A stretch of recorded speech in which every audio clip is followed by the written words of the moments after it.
Assalamu alaikum. Dear student, in today's lecture, we are going to discuss about lag mutations. In previous lecture, we discussed about the mechanism of lag operon and how it actually works inside the cell and what are the major components of lag operon and either it is an inducer operon or repressor operon and who discovered for the first time the lag operon inside the cell. So our main focus in today's lecture will be what will happen if the mutation occur inside the cell and how the cell will metabolize the lactose basically. So before start of lecture, if you are new here in this channel, please subscribe the channel and press the bell icon to get the latest notification. So let's start the lecture. Okay, Jacob and Menard were the first scientists who discovered the mutation inside the lactose.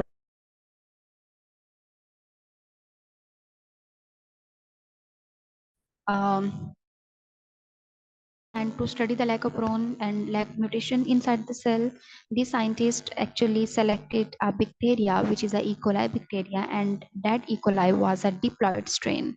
They determined that the diploid strain basically have two sides. The first one is a cis-acting and the second one is a trans-acting site. And both have a different roles inside the metabolism of lactose inside the cell, and both have the different roles inside the mutations.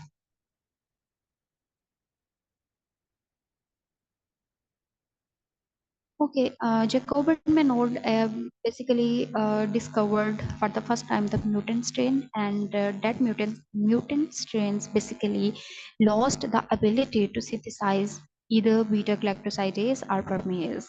And the mutation, which occurred on LAG-Z and LAG-Y structural gene, altered the amino acid sequence of the protein and encoded by the gene. And they have studied the two scenario and the two mechanism. The first, we will study what will happen if the inducer will be absent. The second scenario will be about the presence of inducer.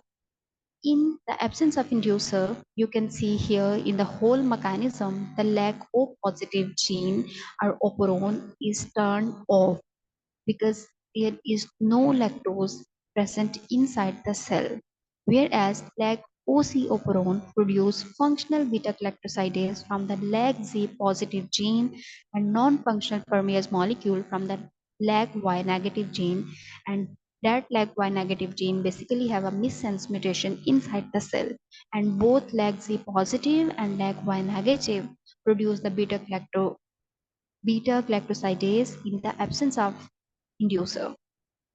And the second scenario is basically the opposite of inducer. Here is the presence of inducer, and when the inducer will be present, the functional beta galactosidase and defective permease produce lag OC operon, whereas lag O positive operon produce non-functional beta galactosidase from the lag Z negative gene and functional permease from the lag Y positive gene. Here, they studied about the lag OC negative genes and lag O positive genes and what are basically the lag OC operons. Jacob and Menard find another constitutive mutant to the site adjacent to the lag Z. And this mutation basically referred as an operator site, and these operator mutations were referred as lag OC site, and the lag OC mutations altered the sequence of DNA at the operator so that the repressive protein was not able to bind on its site and can perform its function. A partial diploid with the genotype lag I positive, lag OC, lag C positive, lag I positive, lag O positive exhibited constitutive synthesis of beta galactosidase, and it indicates that lag OC is dominant over lag O positive.